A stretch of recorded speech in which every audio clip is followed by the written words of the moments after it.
Baik, Assalamualaikum warahmatullahi wabarakatuh. Di sini saya dari kelompok 6 ingin menjelaskan sedikit pengertian aksiologi. Nah, pengertian aksiologi ini adalah istilah yang berasal dari kata Yunani yaitu axios yang berarti sesuai atau wajar. Nah, sedangkan logos yang berarti ilmu, aksiologi dipahami sebagai teori nilai. Aksiologi, ilmu atau nilai adalah ilmu pengetahuan yang menyelidiki hakikat nilai yang umumnya ditinjau dari sudut pandang kefilsafatan. Nah, atau Katsofi 1992. Nilai yang dimaksud adalah sesuatu yang dimiliki manusia untuk melakukan sebagai pertimbangan tentang apa yang disebut sebagai kebenaran atau kenyataan, itu sebagaimana kehidupan kita untuk menjelajahi kebenaran atau kenyataan. Nah, seperti kawasan sosial, kawasan fisik material, dan kawasan simbolik yang masing-masing menunjukkan aspeknya sendiri-sendiri. Lebih dari itu, aksiologi juga menunjukkan kaidah-kaidah apa yang harus kita perhatikan di dalam menerapkan ilmu dalam praktis. Menurut Surya Sumantri, aksiologi adalah teori yang berkaitan dengan kegunaan dan pengetahuan. Menurut Kamus Bahasa Indonesia, aksiologi adalah kegunaan ilmu pengetahuan bagi kehidupan manusia. Kajian tentang nilai-nilai, khususnya etika, ini menurut Bremel, aksiologi ini dibagi menjadi 3, teman-teman. Nah, yang pertama yaitu moral conduct, yaitu tindakan moral.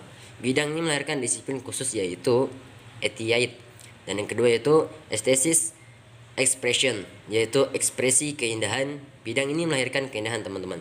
Yang ketiga yaitu sosial politikal, yaitu kehidupan sosial politik yang akan melahirkan filsafat politik. Nah, dari definisi-definisi estiologi di atas, terlihat dengan jelas bahwa permasalahan utama adalah mengenai nilai.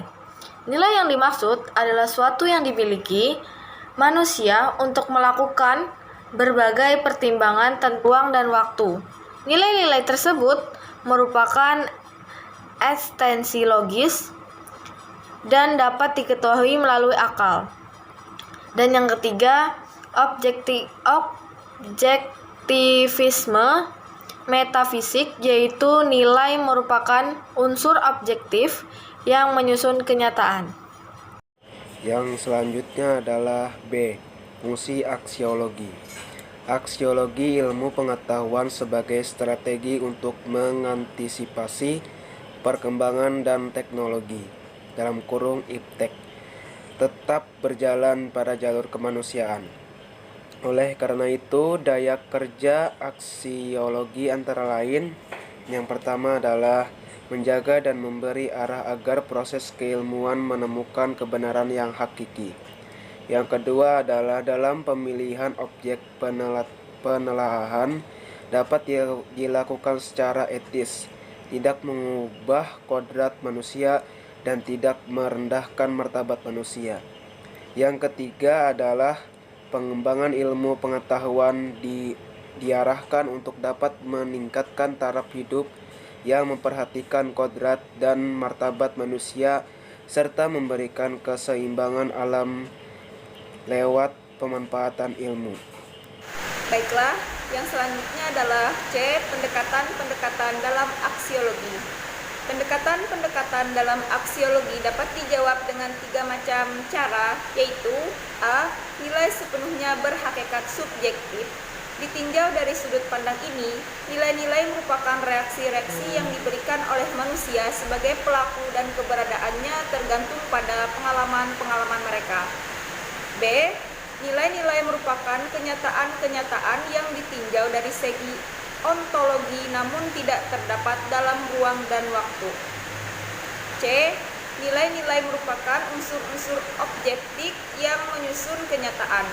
Hubungan aksiologi dengan filsafat ilmu, kaitan antara aksiologi dengan filsafat ilmu adalah nilai itu bersifat objektif, tapi kadang-kadang bersifat subjektif. Dikatakan objektif jika nilai-nilai tidak tergantung pada subjek atau kesadaran yang menilai. Tolak ukur suatu gagasan berada pada objeknya bukan pada subjek yang melakukan penilaian. Kebenaran tidak tergantung pada kebenaran pada pendapat individu, melainkan pada objektivitas fakta. Sebaliknya, nilai menjadi subjektif apabila subjek berperan dalam memberi penilaian. Kesadaran manusia menjadi tolak ukur penilaian. Nilai subjektif selalu memperhatikan berbagai pandangan yang dimiliki akal budi manusia, seperti perasaan yang akan mengasah kepada suka atau tidak suka, senang atau tidak senang. Bagaimana dengan objektivitas ilmu? Sudah menjadi ketentuan umum dan diterima oleh berbagai kalangan bahwa ilmu harus bersifat objektif. Salah satu faktor yang membedakan antara pernyataan ilmiah dengan anggapan umum ialah terletak pada objektivitasnya.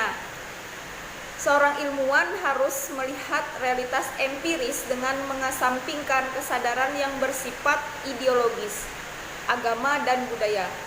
Seorang ilmuwan haruslah bebas dalam menentukan topik penelitiannya, bebas melakukan eksperimen. Ketika seorang ilmuwan bekerja, dia hanya tertuju kepada proses kerja ilmiah dan tujuannya agar penelitiannya berhasil dengan baik. Nilai objektif hanya menjadi tujuan utamanya, dia tidak mau terikat pada nilai subjektif. Sekian presentasi dari kelompok kami. Wassalamualaikum warahmatullahi wabarakatuh.